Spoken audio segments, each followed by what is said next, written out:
j'espère que vous allez bien. On se retrouve pour un nouvel épisode des rédacteurs deviennent podcasteurs, le podcast de Lumière Critique. Et après un épisode spécial horreur, un épisode sur l'un des plus grands metteurs en scène de l'histoire du cinéma qui sort un film ces temps-ci. Il vient de sortir un film qui s'appelle Disclosure Days. On va se précipiter d'aller voir, n'est-ce pas Maël? N'est-ce pas Lucas qui nous retrouve à nouveau pour ce podcast sur Steven Spielberg? Je suis très heureux de pouvoir parler de Steven Spielberg avec vous et même sur ce podcast parce que je pense que c'est mon metteur en scène préféré. Voilà, j'ai eu beaucoup de mal à l'assumer pour pas mal de raisons parce que c'est pas original d'aimer Spielberg.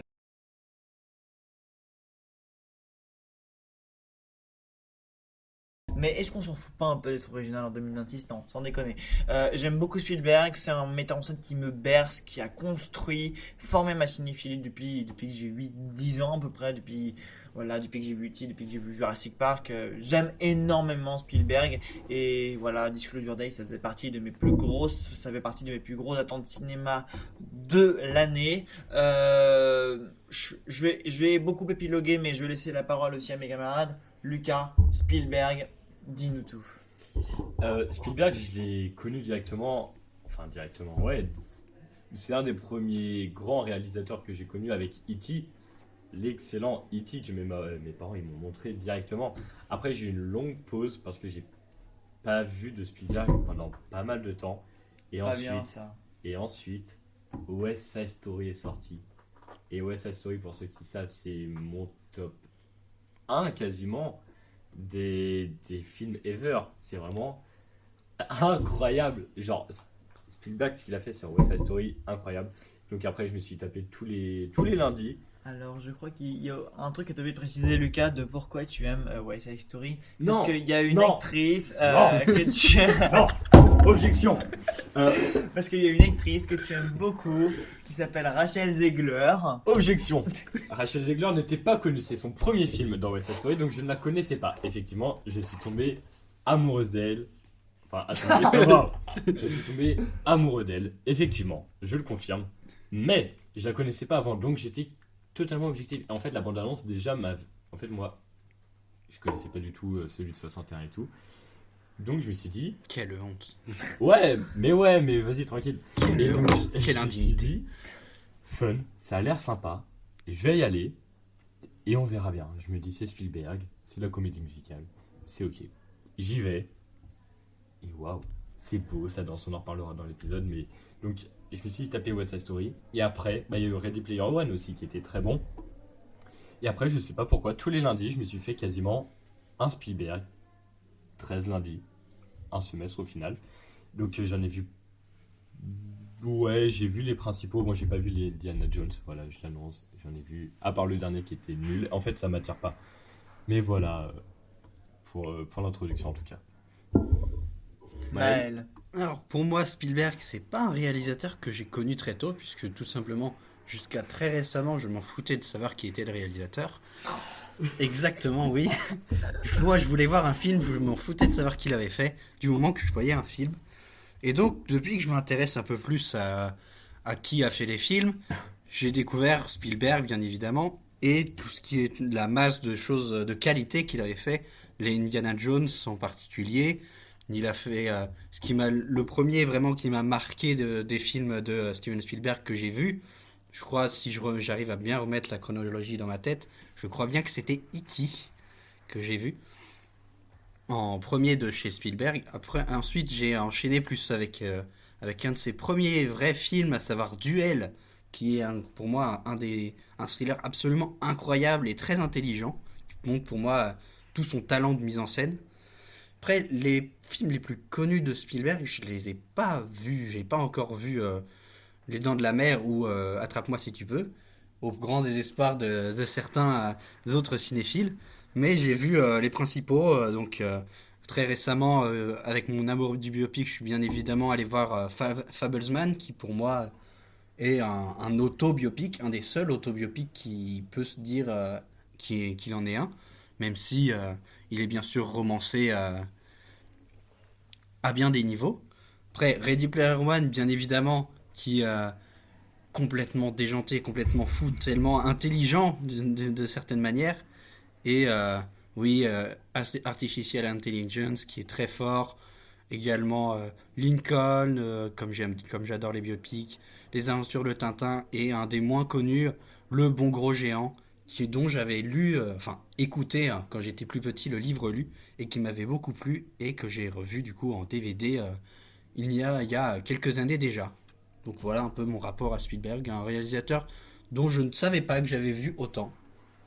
J'ai revu toute la liste là et si le dernier que j'ai vu de Steven Spielberg c'est la liste de Schindler, tellement impactant, tellement important dans l'histoire, tellement voilà. Qu'est-ce qu'il y a besoin de dire d'ajouter des noms à la liste de Schindler? Non, il ne faut pas. J'ai pas vu. Quelle honte. Merci. C'est honteux. Ça va être compliqué pour moi de parler de Spielberg parce que tellement j'ai un amour pour ce film, pour ces films, pour ce metteur en scène, pour son univers, pour ses aventures, pour sa manière de les raconter. Enfin, je vois le Terminal, je vois West Side Story, je suis ému, c'est grand. Je vois Rencontre du troisième type, je trouve ça exceptionnel. Je vois Hook, c'est enfantin, c'est génial. Je vois La Guerre des Mondes, je suis complètement impressionné. Je vois Minority Report, je suis complètement impressionné. Je vois l'ouverture du Soldarian, je suis complètement impressionné. En fait, il y a peut-être deux trois Spielberg sur une cinquante soixantaine qui que je n'apprécie pas. Il y a 1941, mais avec lequel j'ai quand même beaucoup de mal. J'ai le bon gros géant qui m'a un peu plus laissé sur le côté, mais j'y retrouve quand même le Spielberg des années 90. Le Pont des Espions, j'ai trouvé ça intéressant. Enfin là, j'énumère un petit peu, mais parce qu'en fait, voilà, j'ai évolué avec Spielberg de mes 8 à mes 24 ans, et je trouve que c'est une filmographie si riche, si impressionnante, si énorme, si stimulante, si drôle, si magique, si triste. Enfin, Spielberg, c'est un torrent d'adjectifs, de qualificatifs. Enfin, c'est un metteur en scène qui a tellement apporté. Voilà, il fait partie avec Scorsese, Coppola et plein d'autres, enfin, de cette génération, voilà, du Hollywood de la fin des années 80, 90, 2000, etc., qui ont tant apporté au cinéma. Et j'avoue que quand j'ai découvert Jurassic Park, je devais avoir 12-13 ans, la claque. Et je revois ce film aujourd'hui avec un regard plus adulte, avec un regard plus mûri, avec une lecture un peu plus travaillée, donc du cinéma un peu plus affiné. Et je trouve que c'est un film qui est, voilà, qui a son échelle de grandeur avec ses effets spéciaux de l'époque. C'est un film qui mêle du suspense, voilà, donc qui orne dans le thriller, dans le film d'aventure, dans la science, un peu dans la comédie aussi.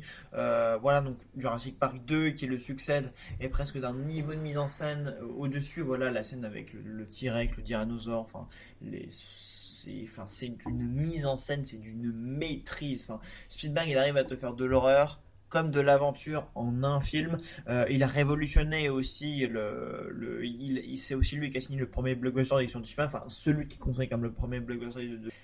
Ça va en surprendre plus d'un, mais je n'aime pas Les Dents de la Mer. Je trouve que. Aïe, aïe, aïe. Je sais, Lucas, je sais, mais en fait, Les Dents de la Mer, c'est un film qui ne m'a pas intéressé. Voilà, alors la séquence d'ouverture, elle a eu un impact sur la postérité. Voilà, donc la première femme à être morte dans Les Dents de la Mer, c'est une scène qui a marqué l'histoire du cinéma, mais. Pour le reste, enfin, voilà, à part toutes les scènes avec le requin et la BO, la BO de John Williams, évidemment John Williams qui a contribué évidemment à la renommée et à sa propre renommée à lui enfin, la BO Dans de la mer est remarquable. Ça, je la respecte. Je respecte la mise en scène de Spielberg, c'est cette musique en fait qui accompagne la caméra en fait dans les profondeurs de l'océan et qui signale la présence du requin. Ça, j'aime beaucoup. Mais en dehors de ça, en fait, le fond des Dents de la mer sur la forme, c'est bien fait. Sur le fond, je me fais chier tout à tout. Enfin, oui, il y a même pas. Mais par contre, quand je vois les aventures de l'As perdu, ça me divertit, ça m'amuse. Le charisme d'Harrison Ford, le ton épique de l'aventure me passionne. Quand je vois E.T., mais je pleure, mais c'est beau, c'est magique, c'est épique, enfin, le final est exceptionnel. Enfin, voilà, je pourrais épiloguer 1 heure sur chacun de ces films tellement il y a quelque chose de grand, de puissant, de créatif, d'audacieux. Mais j'ai envie d'en discuter avec vous. Voilà. Par lequel on peut commencer? Est-ce il y en a un qui, selon vous, se distingue vraiment à vos yeux? Lucas, Maël. En fait, ils sont tous à la fois très différents, mais ils se rejoignent tous par le fond de. Spielberg, il a grandi avec des parents divorcés, Et et oui. ça se ressent dans les films. Par exemple, E.T., c'est une mère seule. Euh, non, Duel, c'est un père seul, même si à part lui dans le film, il n'y a personne d'autre. Voilà, The Fabelmans, c'est pareil, je crois que la relation À un entre moment, les parents ouais, c'est c'est pas très bien à tendu partir aussi. d'un moment. La rencontre du troisième type. Si, il y a une embrouille quand même plus humaine. Voilà, Ready Player One, c'est un orphelin. Ouais. Donc en fait, vraiment, la famille est très importante dans ce monde. Et euh, AI aussi, pareil. En fait, c'est à la fois très différent dans chaque approche qu'il a. Par exemple, AI, c'est sur les intelligences artificielles. La rencontre du troisième type, c'est sur. En fait, Spielberg, c'est soit la fiction, soit un drame biopic historique comme Lincoln, La couleur pourpre. Donc c'est vraiment très différent. Mais je pense que s'il y en a un vraiment qui m'a marqué, E.T. E.T., tout simplement. A-t-on besoin Oui. d'épiloguer plus que ça sur Avec tes E.T. petits yeux d'enfant, dit-il. Non, mais je suis d'accord. Enfin, E.T., je pense que c'est l'exemple même du classique du film pour enfants, du classique d'aventure. Enfin, c'est E.T. Déjà, ça a révélé du coup le jeune Henry Thomas et Drew Barrymore, alors qu'elle n'avait que 4-5 ans à l'époque, et aujourd'hui une actrice quand même assez renommée. E.T., c'est une image iconique à jamais, voilà, celle donc de l'enfant à vélo qui passe devant la lune et qui sert même de logo à la propre société de Spielberg en Blin. Donc E.T., c'est le culte du cinéma hollywoodien pour enfants. Voilà, c'est ce qui a permis des séries comme Stranger Things voilà, c'est ce qui a inspiré des séries comme Stranger Things aujourd'hui et beaucoup d'autres films d'aventure. D'ailleurs, même les Goonies un peu après que Spielberg a produit, réalisé par Richard Donner, qui a fait les Superman notamment. Mais E.T., il y a un truc d'émouvant, de touchant. Alors, tu as parlé de la thématique de la famille, et c'est pour ça d'ailleurs qu'il a fait The Fabelman, puisque il ressentait ce besoin en fait. Il nous raconte dans ce film ce qui a construit son cinéma à long terme. La famille, parce que dans The Fabelman, en fait, il nous raconte en fait comment il a découvert par le prisme du cinéma que sa mère en fait avait une relation avec l'ami de la famille et qu'elle trompait en fait le père, donc joué par Paul Dano. Et The Fabelman, c'est absolument émouvant et en fait reprend tous les codes du cinéma de Spielberg tout en pour nous raconter comment son cinéma s'est construit. C'est absolument judicieux et hyper créatif. Après, j'ai revu E.T. Il y a 3 jours, même pas, avec une personne que j'apprécie beaucoup, qui connaissait pas du tout E.T. Enfin, qui connaissait, tu vois, mais qui l'avait jamais vu ou quoi que ce soit. Et elle a raison sur ça, c'est que le film a un peu mal vieilli. Ça, oui. J'ai toujours autant aimé ça, par contre, ça change pas. Mais quand tu regardes Il y a les un effets, aspect déjà un peu comme les méchants Gremlins de ces époques-là aussi, qui Voilà. sont à peu près de la même époque. Parce que par exemple sur les remasterisations qu'ils ont fait et tout, qu'ils ont transformé donc E.T. qu'ils l'ont remplacé en modélisation 3D, tout ça. Là c'était vraiment l'original avec vraiment la maquette, l'électronique et tout. De toute façon, Spielberg a été producteur exécutif sur les Gremlins, donc Voilà. ça s'est Donc peut-être ça, ressenti oui, d'une de toute certaine façon, manière. ça se rejoint un peu, mais ouais, il a un petit peu mal vieilli. Mais comme tous ces films, ces rencontres du troisième type, pareil que j'ai vu la semaine dernière, pareil, ça a un peu mal vieilli. Les Dents de la Mer que j'ai eu la chance de revoir pareil en salle. Ces anciens films ont un peu vieilli. Mais ça reste très bien. Ça, je dis pas le contraire. Oui, ça vieillit, mais c'est sûr que oui, ça vieillit, mais par exemple, ça vieillit, ça c'est sûr. Après, par exemple, on prend Duel, ça vieillit très bien. Pour le coup, oui. Ça vieillit Parce que très bien. c'est juste une autre époque, donc AI, Intelligence Artificielle, je trouve que ça vieillit super bien aussi. Oui, Enfin, ça. c'est d'une beauté ce film, vraiment, j'adore. C'est beau, c'est triste. Ready c'est- Player One est encore un peu trop récent pour moi, je pense. Mais quand même, en fait, c'est drôle Non, parce oui, que ça va. Ça pratiquement- vieillit assez bien, mais attends de voir à pour le l'exception de futur. quelques-uns de ces films, pratiquement, quand un Spielberg sort en salle, c'est presque déjà culte. Ah oui. Bah là, le nouveau qui va. Ah mais c'est qui déjà sort, en là, fait il y a Day, une oui. promotion, il y a quelque chose qui s'est fait, il y a une attente qui est suscitée autour de chaque film de Spielberg que je trouve assez exceptionnel et il y a une énigme, il y a un mystère, il y a quelque chose d'extrêmement fort mais on parle de ses plus connus, évidemment La Couleur Propre. Non, La Couleur Propre c'est pas un de ses plus connus, mais ça devrait parce que c'est un film qui est hyper important. Le Terminal, Ready Player One, qui a installé sa petite notoriété parce que c'est un film qui est rempli d'une passion pour la pop culture, pour le jeu vidéo. Spielberg est un grand gamer, on le rappelle, qui est absolument fabuleux. Mais par exemple, si on parle de Amistad, qui est un film un peu vous savez, comme ce qu'avait fait Steve McQueen avec 12 Years a Slave, que moi j'avais beaucoup aimé. Amistad, pareil, c'est un film de procès, c'est un film sur le racisme, c'est un film sur l'esclavage, c'est un film qui est un film d'histoire. Voilà, un film d'histoire comme les Américains le savent très bien le faire, un peu pour venir chatouiller les Oscars, faut le dire. Mais Amistad, c'est partie des films de Spielberg qu'on ne connaît pas. Et c'est aussi pour ça que je voulais aussi revenir un peu sur sa filmographie pour ce nouvel épisode.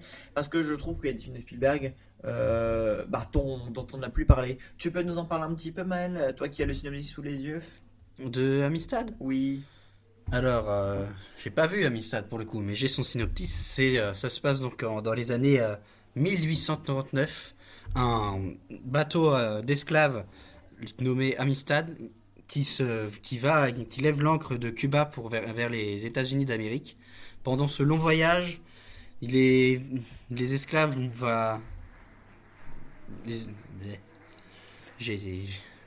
Ouais, c'est un en gros, c'est sur un bateau d'esclaves qui vont être jugés.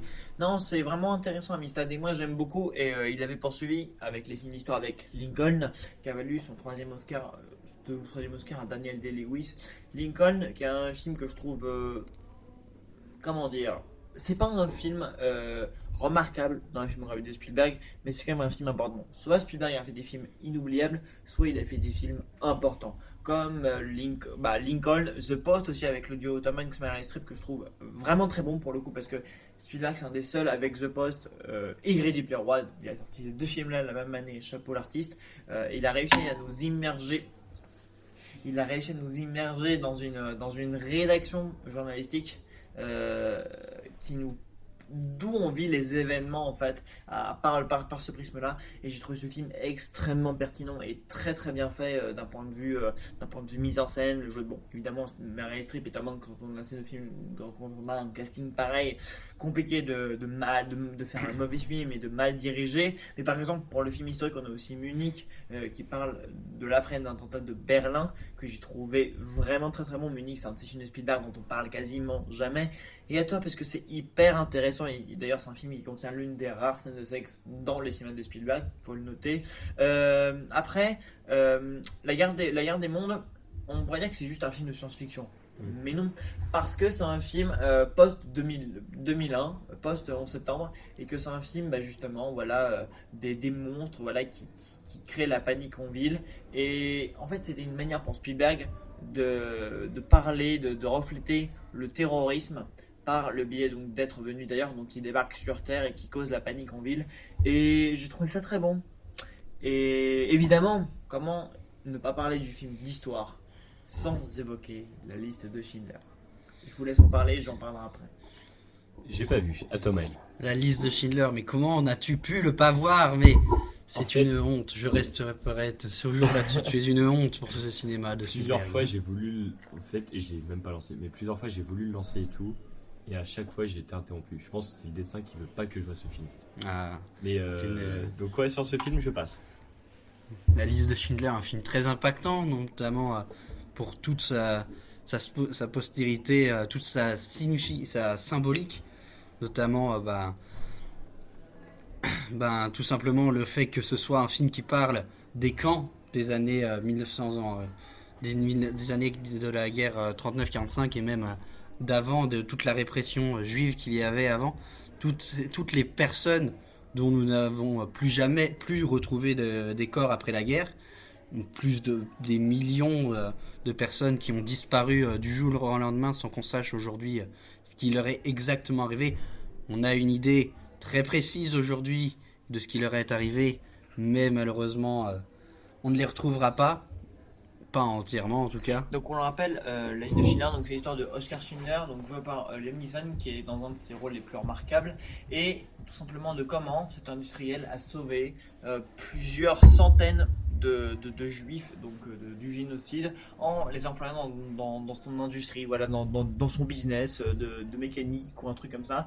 Et voilà tout simplement comment un homme, un industriel a pu épargner une partie de la population juive. C'est un des films les plus émouvants que j'ai jamais vu de ma vie. 3 heures, même 3h30 même peut-être. Et 3h15, oui. Ouais, 3h15, j'étais pas loin. Et remarquable, Lucas, il faut que tu vois ce film. Et on est là aujourd'hui pour parler de Spielberg parce que je voulais aussi parler des films les plus méconnus, mais aussi pour dire à Lucas de réaliser Schindler. Je t'assure, je voulais lui dire. Avec un Liam Neeson impérial selon moi dans ce film. Totalement. Je regarderai, je m'y engage. Mais c'est comme par exemple, j'ai emprunté à la BU pas mal de films comme Lincoln, The Post, La couleur pourpre, L'Empire du Soleil. En fait, je les ai empruntés, ils sont sur mon disque dur. J'ai juste à les regarder, donc j'ai pas d'excuses. Mais je le ferai dans les 2 semaines. Je m'engage à avoir vu la liste de Schindler. Vous êtes témoin. Quand ce podcast sortira, Lucas aura vu la liste de Schindler. Je parle de 2 semaines à partir du moment où le podcast sort. Bien évidemment. Mais vous êtes témoin, soyez témoin. 2 mois. En fait, on a un escroc dans ce podcast. On a un escroc. Mais oui, en fait, donc il y a ça. Après, Spielberg, ce qui est très intéressant dans sa filmographie, c'est qu'il peut autant passer du drame historique au film d'aventure à la comédie. Littéralement, Il est multitâche. il est passé par la comédie musicale, même avec West Side Story, et La Guerre des Mondes est sortie juste avant Le Terminal. Non, Le Terminal est sorti juste avant, et il avait fait aussi un excellent film avec DiCaprio et il Tom Hanks. faisait la liste de Schindler parallèlement au Jurassic Park. Catch Me If You Can't, et vraiment que je trouve est une excellente comédie. Vraiment, j'ai adoré. Attends-moi, dis si tu peux, c'est vraiment une comédie, pas un feel good parce que il y a toujours ce côté famille, toujours. Chez Spielberg, il parle de la famille et il le fait très bien, et c'est touchant à chaque fois qu'il en parle, qu'il l'évoque. Il y a toujours un fils délaissé, il y a toujours un parent absent, il y a toujours une question de divorce, il y a toujours un conflit dans le noyau, dans le cercle familial, dans la cellule familiale, et c'est vraiment admirable. Peut-être un top 3 Spielberg, même un top 5. Moi, c'est très compliqué parce que c'est un peu comme quand on me demande mon top Tarantino. Je ne suis jamais capable de répondre à cette question, ni mon film préféré. Mais j'ai quand même des films vraiment qui se démarquent. J'ai donc, il y a Jurassic Park, il y a Fabelmans, il y a Le Terminal, il y a La Guerre des Mondes, il y a aussi Le Cheval de Guerre, un film, on parlait des films historiques mais ça en fait partie aussi, mine de rien, qui revient donc sur la Première Guerre mondiale et sur ce qui se passait dans les tranchées. C'est un film que je trouve vraiment très très très bon, et il y a un film que je vous recommande aussi, c'est Always, avec notamment Richard Dreyfuss, je n'ai plus son casting en tête, Richard Dreyfuss, Holly Hunter, John Goodman, Brad Johnson, Audrey Hepburn même. C'est un film qui parle d'amour. Spielberg qui vous parle d'amour, c'est quand même assez pas rare parce qu'il transmet toujours son amour pour l'humanité, pour l'aventure, mais il ne parle jamais d'amour au sens propre. Et là, avec Always, il parle d'amour et c'est juste beau. Il fait presque Ghost avant l'heure avec cette histoire de fantômes, etc. Et j'ai vraiment adoré. Lucas, quel film de Spielberg tu retiens et pourquoi? Alors, déjà, évidemment, West Side Story. Parce que c'est vraiment un remake coloré des musiques enjouées. Enfin, vraiment, le remake est très réussi pour moi, de mon point de vue. Parce que, encore une fois, je n'avais pas vu l'ancien. Donc, j'ai découvert West Side Story avec Spielberg. Et j'ai vu ça et j'étais en mode, carrément, ouais. Carrément. Après, j'ai revu Attrape-moi si tu peux. Là, il y a pareil, 3-4 jours. Avec la même personne qui n'avait pas vu E.T. Et ouais, je lui ai dit, on fait les Spielberg ensemble. Donc, Attrape-moi si tu peux, c'était très très bien. Comme tu as dit, c'est très rigolo, c'est très... Mentir, c'est très... encore une fois, tu peux être témoin, je suis un petit peu menteur sur les bords. Thibault le sait très bien. Par exemple, tout à l'heure, j'étais un peu menti. Bref, par rapport au train. Donc, tu vois, en fait, bon, je mens pas à la même échelle que lui. Je me fais pas passer pour un conducteur d'avion, un pilote d'avion. Mais c'est très rigolo, et de voir que lui, il fait ça dans des proportions disproportionnées, c'est très rigolo. Après, en fait, ils sont tous très bien à leur sauce, tu vois. Ready Player One, avec toutes les références, le jeu vidéo, c'est vrai que c'est quelque chose qu'on ne s'attendrait pas à voir d'un réalisateur aussi ancien, avec de gros guillemets, de voir un film qui traite du jeu vidéo, tout simplement. Mais oui, quand tu regardes Ready Player One, que tu vois toutes les références aux jeux vidéo ou même cinématographiques, il y en a plein. Il y en a, je sais pas combien peut-être, mais je pense qu'il y en a facilement une centaine. Ça passe de Kubrick, ça passe par Avenger, même ça passe par tout plein de trucs. Retour vers le futur, il a été producteur également. Enfin, c'est dingue ce qu'il a fait. Et après, j'aime beaucoup AI. En fait, ils sont tous bien, tu vois. Mais AI, il m'a vraiment aussi marqué par l'enfant qui essaie de trouver en fait une famille, tout simplement. Et moi, l'enfance, j'aime beaucoup l'enfance. Non, je vais pas pleurer. Non, mais je suis d'accord. C'est vraiment. Et Ready Player One, d'ailleurs, c'est un film qui aujourd'hui qui divise.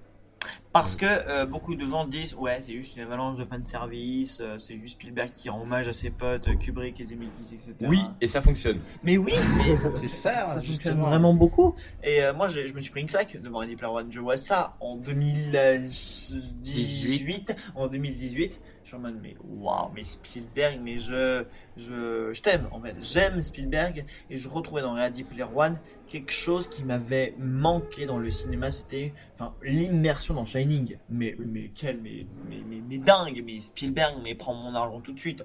Je veux dire, c'est la course poursuite au début pour la première clé, elle est absolument dingue. Il lui fout du King Kong, du T-Rex, la voiture de Mad Max. Enfin, c'est aberrant de voir ça. Enfin, aujourd'hui, je pense que c'est un des films d'action et d'aventure les plus généreux de ces 10-15 dernières années, n'est-ce pas, Lucas? Ah, mais tout à fait. En fait, il y est vraiment allé. Et je sais pas combien lui ont coûté le fait de faire toutes ces références en un film. Je pense pour avoir les droits d'auteur et tout.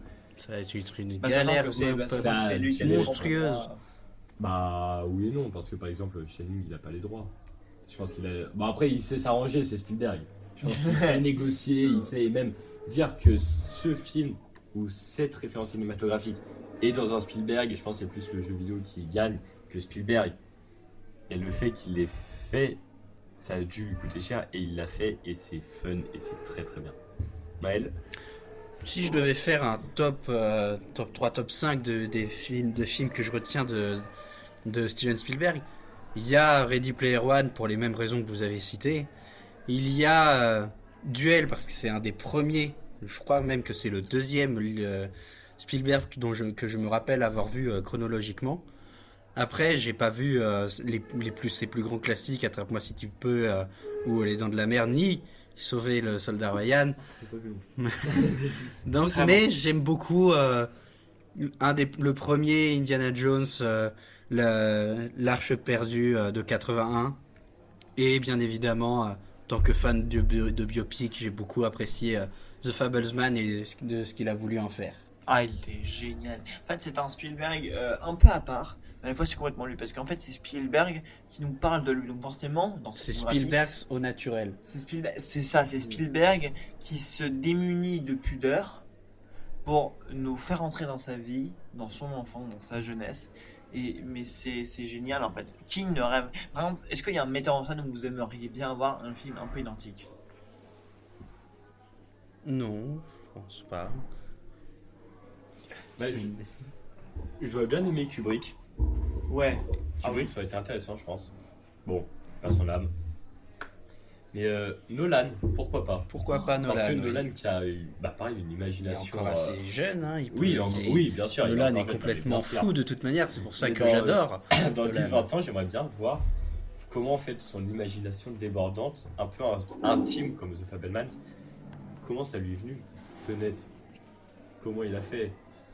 Inception, c'est facile, il s'est inspiré de Paprika. Et ouais, mais Tenet, je suis curieux de savoir d'où est-ce qu'il l'a sorti. Ouais, mais même en fait tous ces films, genre à chaque fois t'es pas déçu par un Nolan. Et de la même manière, on est rarement déçu par un Spielberg. Donc ouais, j'aimerais bien voir un Nolan faire un Fabelmans à sa sauce. Ça risquerait d'être complètement fou. Oui, on comprendrait rien. De la même manière dans Tenet qu'on n'y comprendrait rien, à part même après l'avoir vu 10 fois d'affilée. Parce que je sais que tu aimes bien regarder les films 10 fois. Comme ça a déjà été fait pour Spielberg, du coup, moi j'aimerais bien voir Tarantino. Ouais, mais malheureusement, il va s'arrêter avec son 10e film, qui on sait pas s'il va voir le jour d'ailleurs, mais il a dit qu'il ferait que 10 films. Donc écris-lui une lettre pour dire continue. Ouais, continue. Mais il a dit qu'à 10 films, il Si, s'arrêtait. peut-être un que j'aimerais bien voir, c'est Anderson. Wes Anderson, ouais, ça Parce peut qu'il a cette même polyvalence au niveau du médium qu'il utilise pour ses films que Spielberg.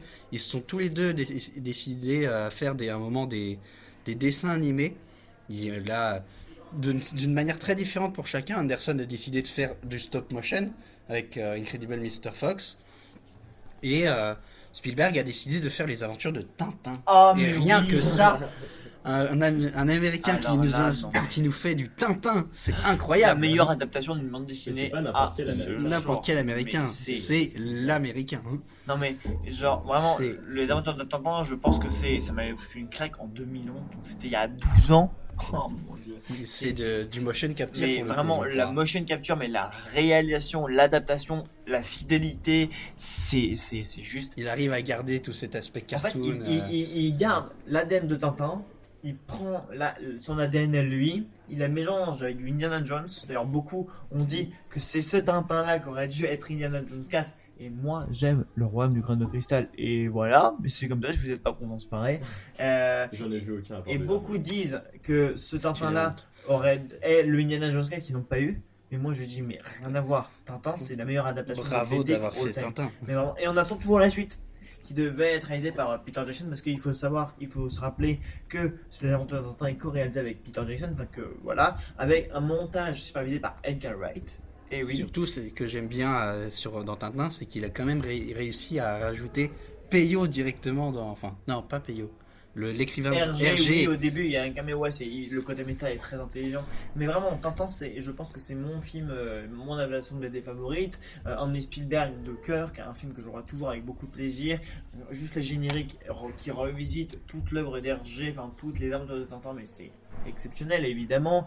Parce qu'il n'y en a pas eu tant que ça des films Tintin en soi. Il y en a pas eu beaucoup, mais les seuls qu'il y a eu vraiment, ils sont vieux. Oui. Ils sont vieux et ils sont Ou pas mal forcément faits. C'est pour très ça qu'on les fidèles. retient pas. Et oui, tout à fait. Contrairement Par à des Astérix. Si on reparle aujourd'hui. d'adaptation et de relancement, West Side Story, je te rejoins Lucas, c'est beau. C'est sans doute un des seuls remakes qui est potable aujourd'hui. C'est vrai que Même si, à titre personnel, je préfère quand même l'original. Parce que je l'ai vu d'abord. Qu'est-ce qui t'a pas plu? C'est la même chose. Avec des pas trucs la certes même chose. différents, plus de couleurs, mais j'aimais cet aspect un peu terne qu'il y avait dans le premier, justement, dans l'original. C'est une comédie musicale. Justement, j'aimais que la comédie musicales, clinicale ça ne pète, soit pas Ça carrée. danse, c'est vivant. J'aimais Et c'est ce justement, qu'il a fait. l'aspect original de l'original de West Side Story, où c'est pas tout coloré non plus. Ouais, mais. Même s'il Il a garde acheté l'ADN du truc en soi, mais voilà. Ouais, non, mais vraiment. Pour moi, ça. Après, de toute manière, je suis ton inverse. Je n'aime pas les comédies musicales de manière générale. Et voilà. Et voilà. non mais vraiment Même West si Side West Story, Side Story est une des seules que j'ai appréciées avec son remake. j'avais peur pour West Side Story, j'avais très peur parce que je me suis dit, enfin honnêtement l'original je trouve bien, mais il me fait chier. Ça nous prouve aussi du coup que Spielberg arrive à faire de bons remakes. Et ça c'est quand même impressionnant. C'est très rare un bon d'arriver à faire des bons remakes. à une ère où les remakes sont un peu tabous. Et Spielberg il domine. débarque avec et domine et marche. Oui. Et ben, c'est ironique que le seul bon remake n'ait pas marché sur l'un des plus gros échecs commerciaux de Spielberg. Et ça m'embouche un coin et je me dis mais non, c'est beau, c'est vivant, c'est coloré. Enfin, I like to be in America, ça fonctionne. Ouais, c'est vrai que. la- pas beaucoup fonctionné. La chanson Balcony, interprétée par Ansel Elgort et Rachel Zegler, mais elle est magnifique. La scène Personnel, je d'ouverture, préfère toujours les originels. la séquence d'ouverture, elle est génialissime. La fin, elle fonctionne hyper bien. Enfin, en fait, Spielberg, il arrive à redonner à la fois au conte West Side Story, mais à la fois au conte de Roméo et Juliette, avec sa patte, avec son talent pour mettre de l'envergure dans chacune de ses histoires. Et ouais, ça Ouais, fonctionne. il a perdu 30 millions. Hein. Oh, Parce wow. que le budget, il est à 100 millions. Il a rapporté dans le monde 76 millions.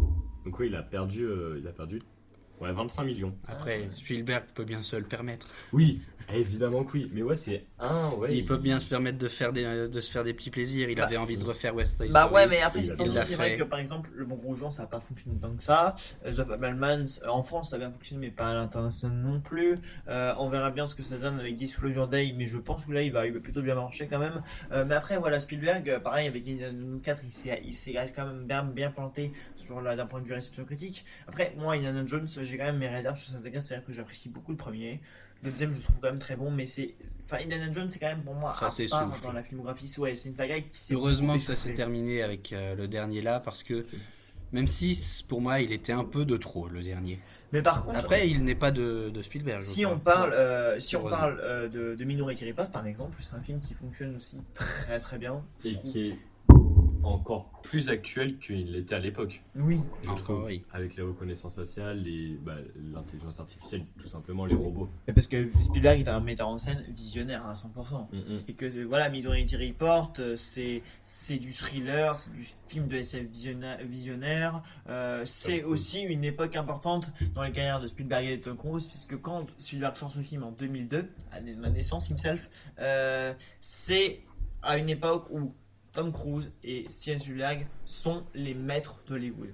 Ce sont à ce moment-là des stars gigaplanétaires. Tom Cruise, il a enchaîné juste avant Kubrick et Paul Thomas Anderson avec Magnolia et Eyes Wide Shut, donc, et Jerry Maguire. Avec Cameron Crowe, il est sorti de son divorce. Il faut le dire, bon c'est plus people, mais de son divorce avec Nicole Kidman, un truc a été hyper médiatisé. Donc voilà, Tom Cruise au niveau de notoriété, mais c'était l'une des plus grosses célébrités au monde à ce moment-là. Spielberg, pareil, il était au pic de sa carrière à ce moment-là. Donc on sort un film, on est en 2002 et il sort un film. Voilà, sur le crime, un crime futuriste. C'est ouais, là on est quand même sur un succès entre deux hommes qui ont vu très très haut et un film qui a dépassé leurs ambitions et ouais, qui a été, je pense que c'est un des films les plus américains, les plus à l'actualité, les plus visionnaires de la filmographie de Spielberg, à mon sens. Après, parlant de ça, La Guerre des Mondes aussi se joue bien à ça. Avec Tom Cruise, encore une fois. Oui, tout à fait. C'est-à-dire qu'à ce moment-là, en plus, Tom Cruise est en pleine discorde parce que Tom Cruise égale Scientologie aussi, et que à ce moment-là, il était au pic de ça, il était très engagé, très investi dans ça.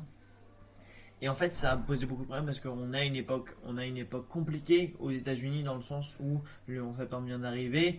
Et en fait, une discorde entre Spielberg et Tom Cruise, et c'est la dernière collaboration entre Cruise et Spielberg justement, avec un film que je trouve extrêmement riche, cinématographiquement parlant. Il y a des arrière-plans, il y a une tension, il y a une mise en scène qui est hyper progressiste et qui est hyper hyper. Enfin, c'est, je pense, l'un des films de SF les plus audacieux et les plus. Je sais pas comment dire ça, mais il y a quelque chose d'unique et de très singulier dans la Guerre des Mondes parce que Spielberg il fait à la fois de l'horreur, de la SF, un film familial, un film émotionnel. Enfin, des dessins animés, des films d'espions, il fait des adaptations de contes, il fait de tout et en fait des scénarios originaux. On est au début des années 2000 et c'est, je trouve que c'est un film qui est, ouais, on est en 2005, enfin le cinéma se bat avec beaucoup de choses. Il y a beaucoup de sagas en parallèle qui sont en cours. Il y a les Spider-Man de Sam Raimi, il y a les Seigneurs des Anneaux, il y a les Star Wars, il y a les Matrix encore. Il y a tout un tas de choses au niveau action, au niveau SF qui se passent. Et il y a Spielberg qui débarque avec La Guerre des Mondes. Avant ça, il avait fait le Terminal, etc. Donc, entre 2000 et 2005, le cinéma a traversé énormément de choses. Et l'Amérique aussi. Et même à la télé, pareil, les sitcoms aussi sont quand même très. Enfin, la télévision et le monde du cinéma sont extrêmement chargés ces années-là. Et c'est fort, c'est très fort ce qui se passe. C'était une époque vraiment charnière cette année-là pour le cinéma. Et ouais, non, vraiment remarquable filmographie. Est-ce qu'il y a un film de Spielberg que vous aimeriez un peu plus défendre que les autres? Duel. West Side Story. Duel, on t'écoute mal, parce que c'est un film important quand même, un film rapide. C'est un film important dans la filmographie parce que c'est son premier long métrage, Et oui, tout simplement. Et pour moi, c'est un film qui est quand même assez inconnu de la filmographie de Spielberg, pour ceux qui ne le connaissent pas tant que ça. Duel, c'est un thriller entre un homme, sa voiture et un camion. et C'est ça tout. fonctionne extrêmement bien. Et ça fonctionne extrêmement bien.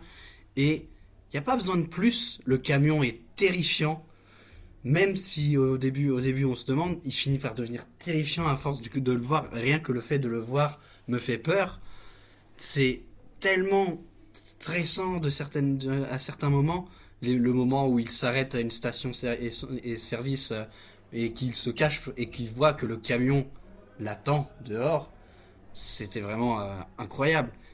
Tout le sacrifice même de la voiture, je m'attendais pas à avoir un tel sacrifice à la fin. Même si c'est pour bon, désolé d'avoir spoilé. Mais bon. Moi, j'ai pas vu.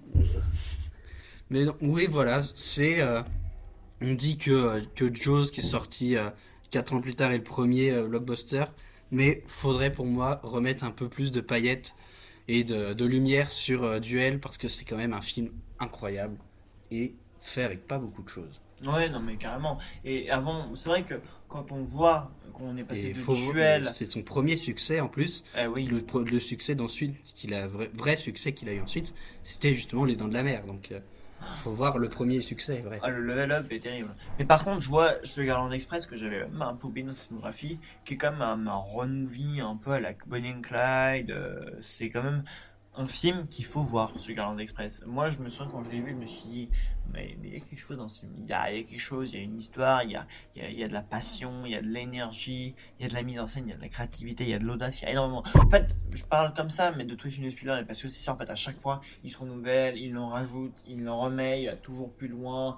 En même temps, descendant de Kubrick, pas étonnant. Enfin, il est de cette lignée de metteurs en scène qui vont loin, qui vont toujours plus loin, et qui remontent un peu sur de leur cinéma. Parfois, par exemple, le BGG, ça remonte à ce qu'il avait fait, par exemple, avec E.T. Le Pont des Espions, ça rejoint ses précédents films à La Cheval de Guerre et Schindler's List. Lincoln, il est dans cette lignée. Tintin, il revient à ce qu'il avait fait avec les prémices d'Indiana Jones. Munich, pareil, il poursuit sa veine de films dramatiques, historiques. Le soldat Ryan. Le soldat Ryan, c'est quand même hyper important historiquement parlant, et ça fonctionne. Et comme quoi, Steven Spielberg est un couteau suisse, il est toute son pion. Il y a même, je vois, des rumeurs comme quoi il serait en train de préparer un projet, toujours en écriture, un western. Oui, ça vous sera rendez son compte prochain. Ça sera son prochain, effectivement. Après le film thriller, le film western, alors c'est pas à la mode en ce moment. C'est pas la mode. Il a rendu quelques lettres de noblesse à la comédie musicale avec West Side Story, et il va essayer de rendre du coup. Est-ce que vous pensez qu'il le fera, ça le fera? Ah bah oui, parce que lui-même a confirmé, il a dit quasiment mot pour mot, il y aura des chevaux, il y aura des pistolets. Donc je pense qu'on va vraiment retourner sur un western des années 40, avec des combats, des cow-boys, des chevaux, Il y aura ça, je pense. Je pense que ça va être bien, et peut-être qu'il va relancer une sorte de néo-western. Pourquoi pas, oui, ça pourrait être intéressant. Si Spielberg le fait et que ça fonctionne, peut-être qu'il y aurait une vague de réalisateurs qui vont dire on va faire des westerns. Après, qu'est-ce que vous pensez du projet Disclosure Day, de ce qu'on en a vu au moment où on enregistre le podcast? Je suis mitigé. Honnêtement, je suis mitigé. Je sais que ça va être bien parce que c'est Spielberg, mais j'ai un peu peur en fait d'être déçu parce que c'est Spielberg. Peut-être que j'ai peur que nos attentes soient tellement hautes parce que c'est Spielberg. C'est vrai que pour moi, Fablesman a un peu souffert de ça aussi, c'est que c'était Spielberg, justement. Ouais, en fait, je pense qu'on attend beaucoup de Spielberg. Et surtout là, donc, il retourne avec les aliens qu'on n'avait pas eu depuis pas mal de temps. Avec les extraterrestres. Ça va faire pas mal de temps qu'on n'a pas eu de film de Spielberg avec des extraterrestres. Tout ça. Donc j'ai vraiment peur que, comme on a vu tout ce qu'il nous avait fait en je ne sais combien d'années d'existence, qu'on soit déçu. Pas forcément qu'on n'aime pas, mais qu'on soit déçu. Donc je suis mitigé. J'ai hâte, j'ai très hâte. Mais je suis mitigé. Et toi, Thibaut? Il a hâte. Non, Lucas me connaît, mais c'est vrai que, en fait, je peux pas ne pas être hypé par un film de Spielberg. Enfin, il y a une très bonne série qui s'appelait Dawson, dont l'intervention d'interprète John Nava qui est décédé il y a 2 mois maintenant. Spielberg est un metteur en scène qui l'influençait vraiment dans son amour du cinéma, dans son envie de construire, de devenir un réalisateur. Bah, moi, je dirais que c'est un peu la même chose. Je dirais que pour moi, Spielberg, c'est un peu celui qui nous apporte des réponses à nos questions, tout simplement. Disclosure Day, c'est un film que j'attends parce qu'il y a une énigme, on en sait très peu, on sait qu'il va se passer des choses, on sait qu'il va y avoir des enquêtes, on sait qu'il y aura Emily Blunt, on sait qu'il y aura Colin Firth, on sait qu'il y aura Colman Domingo. Donc le casting est très prometteur, l'intrigue est très prometteur, le mystère est très prometteur, mais finalement, en fait, j'en sais pas plus et j'ai pas envie d'en savoir plus parce que j'ai envie que ce soit une découverte totale parce que Tu c'est. viens de m'apprendre qu'avec Colin Firth, que j'aime beaucoup. Ah, il est très bon, j'adore cet acteur, mais ouais, non, franchement, Disclosure Day, les images que j'en ai vues, mais à la fois je me suis préservé du mystère, ça a l'air riche, ça a l'air. Il y a quelque chose de mystique, mais de toute façon, il y a toujours une mysticité chez Steven Spielberg que j'aime beaucoup, que j'apprécie. Et ouais, non, franchement, évidemment que j'ai hâte, mais je ne peux pas être objectif et il y a beaucoup de promesses. Après, chez Spielberg, on va me dire, ouais, non, mais t'es pas objectif parce que c'est Spielberg, mais il y a des films de lui que je n'apprécie pas. 1941, qui est un film de guerre que je n'aime pas, et Dans la mer, comme je l'ai dit, qui est un film qui m'ennuie. Par contre, j'aimerais parler de Empire du Soleil avec Christian Bale, qui a été réalisé parce que Spielberg n'est pas qu'un metteur en scène d'exception, c'est aussi un révélateur d'acteurs d'exception. Christian Bale aujourd'hui, on le connaît, voilà, Batman, American Psycho, etc. Il révélait Drew Barrymore quand elle avait 4-5 ans dans E.T. Henry Thomas qui a joué dans Mike Flanagan. Ouais, Rachel Zegler dans West Side Story. Oui, Elle joue dans tous les Oui, films. Harrison Ford, qui a en Harrison- partie Voilà. Harrison, révélé avec George Lucas et les Star Wars et les Indiana Jones. Harrison Ford, c'est un peu la SF et le cinéma d'aventure à lui tout seul, Han Solo, Il Ridley. les a remerciés d'ailleurs il n'y a pas si longtemps. Mais ouais, la Harrison scène Ford. était très belle. Mais oui, franchement, Spielberg, révélateur d'acteur, réalisateur polyvalent, attaché à l'histoire, à ses racines, à sa famille, à la thématique de la cellule familiale, de la séparation, à l'aventure, à l'épique, à l'émotion, à la peur aussi, les peurs primaires, le traumatisme. Enfin, on parlait de cinéma d'horreur dans le précédent épisode, mais finalement, Spielberg se sert aussi de ses peurs intérieures et de ses traumatismes du passé pour nourrir son cinéma, et ça a toujours vachement fonctionné, que ce soit dans Rencontre du troisième type, E.T., The Mad Men, etc. Quand il nous raconte ça, on sent qu'il a quelque chose à nous dire, qu'il a envie de creuser ça, et que en fait c'est une thématique qu'il a pu réexploiter et recycler dans tous ses films. Donc pas l'un des plus grands pour rien. Oui, De toute manière, et ça fait- qu'est-ce que tu penses du coup de son projet de western? C'est étonnant parce que je pense que le western, à quelques exceptions près, est le genre de cinéma auquel j'adhère le moins. Il y a très peu de western. Il y a peut-être Django Unchained ou Les Huit Salopards que j'aime bien. Il y a Maury de Saint-Rémy. Le bon, la brute et le truand, non? quand même, c'est un C'est classique.